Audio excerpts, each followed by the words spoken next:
সৌভাগ্য, আমাদের অনেক বড় সৌভাগ্য। আমরা এতদিন যাবত ধরে আন্দোলন করছি, ওবায়দুল কাদের মুখ খুলেননি।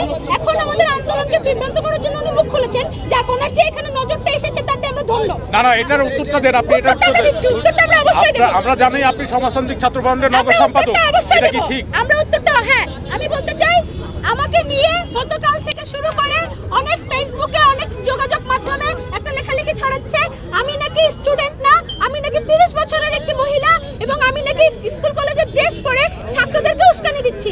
প্রথমত আমরা বলতে চাই, আমাদের ছাত্ররা কোনো রোবট নয়, তাদের প্রত্যেকেরই নিজস্ব চিন্তা আছে, নিজস্ব পথবুদ্ধির জায়গা আছে। দ্বিতীয়ত আমি বলতে চাই, আমি কোনো 30 বছরের মহিলাও নই, আমার কাছে আমার আইডি কার্ড আছে। সঙ্গে করে আমি যে এবার এইচএসসি পরীক্ষার্থী, আমার প্রবেশপত্র, আমার রেজিস্ট্রেশন ফর্ম, আমি যে একজন ছাত্র তার সকল ডকুমেন্টস আমি এখানে হাজির করেছি। দ্বিতীয়ত আপনারা প্রশ্ন করেছেন আমি সমাজতান্ত্রিক ছাত্রফ্রন্ট করি কিনা। আমি 2017 সাল থেকে, আমি বুক ফুলিয়ে বলছি, আমি 2017 সাল থেকে সমাজতান্ত্রিক ছাত্রফ্রন্ট করি। আমি ঢাকা নগর দপ্তর সম্পাদক। প্রশ্ন এখানে নয়, আমি এই দেশের নাগরিক, আমার একটা সংগঠন করবার অবশ্যই অধিকার রয়েছে। আমি এই দেশের সাধারণ ছাত্র।